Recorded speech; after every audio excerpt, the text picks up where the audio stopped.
Assalamualaikum warahmatullahi wabarakatuh. Perkenalkan, nama saya Ayu Bella Valentina, NIM 1950310019 dari kelompok 6 mata kuliah Manajemen Pendayagunaan Siswa, kelas MZW 4A. Di sini saya akan menyampaikan pembahasan materi mengenai manajemen pengawasan lembaga pengelola zakat.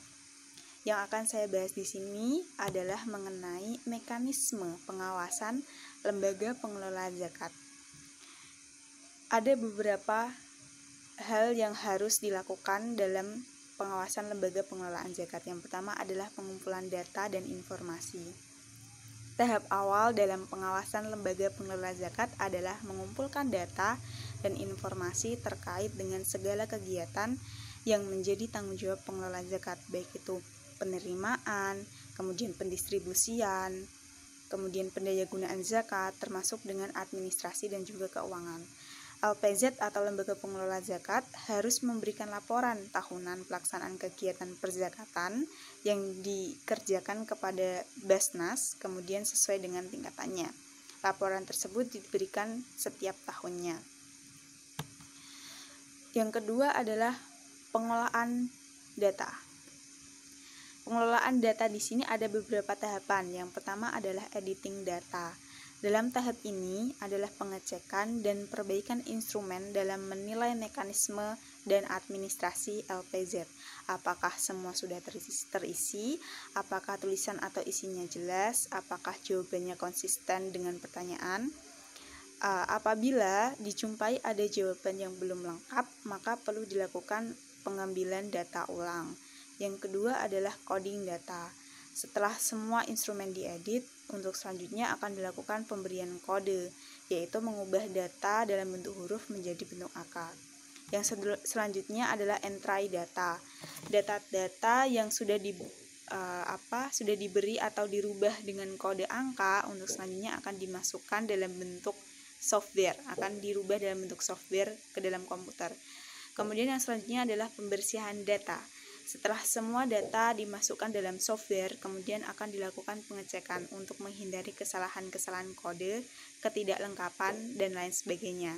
Apabila terjadi kesalahan, maka akan dilakukan pembetulan. Untuk yang selanjutnya, setelah data tersebut dikelola, maka data-data tersebut akan dianalisis. Dalam tahap ini, tim pengawas diharapkan bisa membaca dan memaknai hasil pengolahan dari data yang didapat. Dalam tahap ini, pengawas LPZ diharapkan bisa melakukan analisis sebagai jawaban dari tujuan pengawasan tersebut. Kemudian akan dilakukan setelah dianalisis data-data tersebut, kemudian dilakukan penilaian. Hasil analisis data kemudian dinilai dengan kriteria, bisa dengan kriteria baik, sedang, kurang sekali, atau bisa juga dengan kriteria baik sekali, cukup, kurang, sangat kurang, dan juga bisa dengan menggunakan interval angka.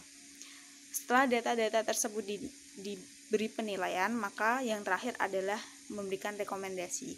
Hasil dari penilaian yang objektif dan dapat menjadi rekomendasi untuk meningkatkan kualitas kelembagaan, sumber daya manusia, hingga manajemen pemberdayaan yang profesional dan berkualitas.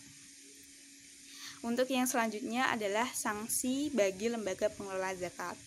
Di dalam Undang-Undang Pengelolaan Zakat telah mencantumkan macam-macam sanksi yang bisa didapatkan bagi lembaga pengelola zakat dalam dua bentuk. Yang pertama adalah sanksi administratif, yang kedua adalah sanksi pidana.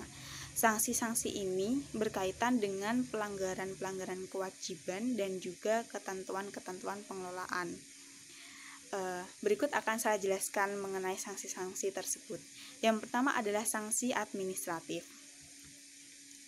Pelanggaran terhadap ketentuan yang tercantum dalam pasal 19, pasal 23 ayat 1, pasal 28 ayat 2 dan ayat 3, kemudian pasal 29 ayat 3 Undang-Undang Nomor 23 Tahun 2011 tentang pengelolaan zakat akan dikenai sanksi administratif berupa yang pertama adalah peringatan tertulis, yang kedua adalah penghentian sementara dari kegiatan, dan yang terakhir adalah pencabutan izin. Untuk sanksi yang kedua adalah sanksi pidana yang terdapat dalam Undang-Undang Pengelola Zakat bagi pengelola zakat apabila melakukan pelanggaran pidana. Sekian yang dapat saya sampaikan. Apabila ada salah dalam pengucapan maupun penyampaian materi, mohon dimaafkan. Wabillahi taufik wal hidayah. Wassalamualaikum warahmatullahi wabarakatuh.